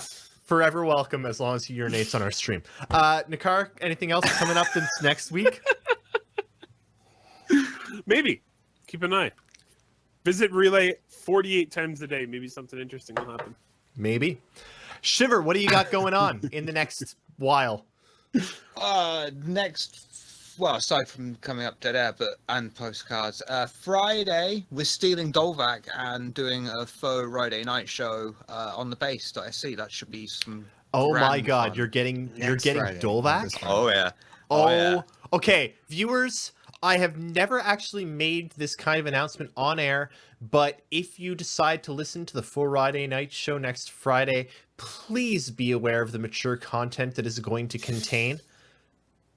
And by I'm actually mature, really sad that I'm gonna miss it. I mean that there is a very specific age range of dead to dead that you can be to listen to it, because anything other is going to be offended. Fizz is going to be there as well. Do you want to come read the news, Erris? Oh my God. Next Friday? Yeah. Feeling brave enough, or do you want me to I ask need to Nehkara? make sure I listen to the show. Next Friday. Give me 1 second. I know I have a schedule here somewhere. Things get busy, man. Things get busy. I need to set a While reminder. I'm looking, Nitro, what have you Yes. got going on? I have my last Spartan hour this Saturday before my break, because I'm going on 3-week vacation down to some friend's house, and then we are all headed down to Austin, Texas, and we're going to go to RTX, if you all know what that is, maybe not. And hopefully while I'm down there, I'm trying to get a hold of some CIG people. I might go down to the Austin office while I'm down there, which should be a lot of fun. But yeah, last Spartan hour on Saturday, 11 a.m. Eastern, 3 p.m. UTC, I believe is the time. And other than that, I'm unfortunately missing the Friday night show. You can also follow me on Twitter at NitroTypePat. So. Which you should. Nitro, if you do happen to get a hold of any of those CIG type folks, if you have any questions for them, or if you lack any questions for them, there is the conveniently located Relay question box, which you can always contribute to. Shiver? JJ2078, check out, is it barcitizen.sc? Barcitizen.sc. Absolutely. Yeah, check out Erris, barcitizen.sc. these questions are too mature for me.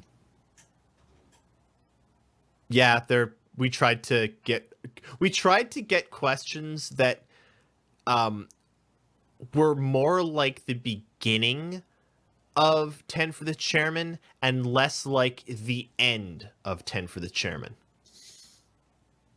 Will there be spaceships in this game? That's No. like the end of 10 for the Chairman. There's a reason 10 for the Chairman stopped, and it's questions like that.